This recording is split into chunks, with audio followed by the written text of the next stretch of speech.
Cancel culture has one of been the most socially powerful tools used amongst our generation. Caused those with significant affluence to be brought down to earth from their outrageous behavior, and even other normal citizens who have been ruined to the point of no return. I've seen in the last several years economic status be brought down to cancel culture as social opinion, and the once untouchables humbled by the other average everyday citizen who finds disgust in immorality. Cancel culture is detrimental to the use of social shunning in our society. To better equip you in what I'm saying, I want to reflect on how it promotes the following of the social majority instead of thinking for oneself. Second, explore how it lends to the false narrative that we as human beings can't grow and develop a change of opinion and growth in our minds.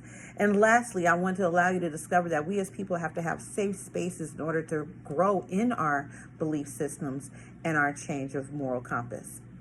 In our society, there have been advances in ways we communicate and interact with one another, about what is deemed socially normal and what is simply outrageous, and how we have a presentation of ourselves.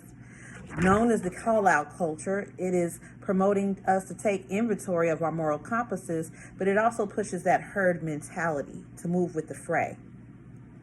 These topics from opinion can range from politics and world views all the way down to the minuscule of pop culture and entertainment.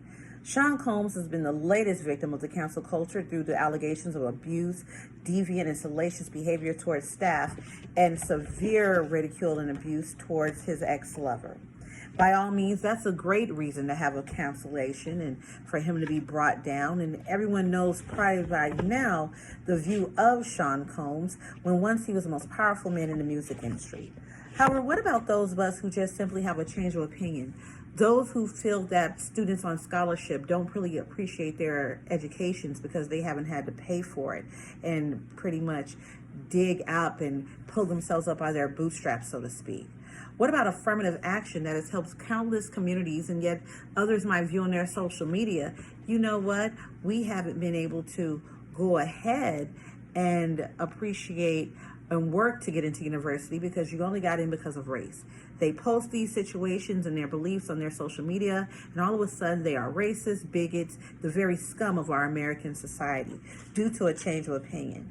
Now, that is something that we can't come back from, and people only needed to have a realization and a true argument and an understanding of how this benefited so many of us in those communities and in those cultures that would have been able to change their mind.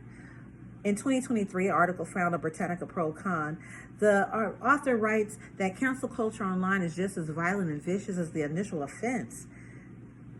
Cancel culture is leading us to false truths.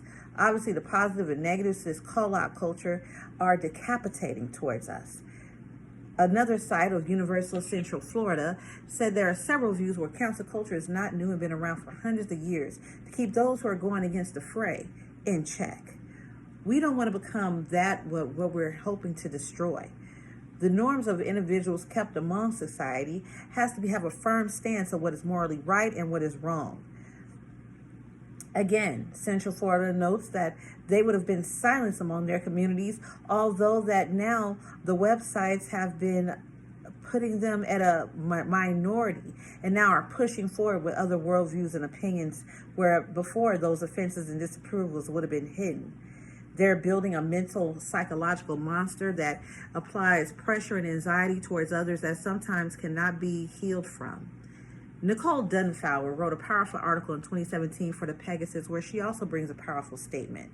Yes, celebrities do horrible things and reprehensible things, but who are we to judge them, be more focused on them than what our own impact is to the communities around us? While cancel culture is hurtful to our society by not allowing a full space to grow in ways that are deeming questionable, as it is it truly a positive impact? Where's the redeeming sector of it? This modern day tar and feathering is not going to have the impact of hope and change that we want it to have. And it's also this cancel culture that has become the normal, and it's dreadful to see and exhausting to discuss. There are misses within the process that must be addressed. Michan writes in a 2020 article for the New York Times that it seems to be an urgent call and need for us to call out indecency amongst those who are higher and above us. We have gone over the incentives of pushing, driving forceful movements against those in society, the evils of heinous acts, but we also have to recognize those safe spaces that have to be controlled and monitored for us to feel safe. We have to make sure we do not become the hate we're on a mission to destroy. Please, let us not become the evil reflection of what we claim to abhor. Good evening.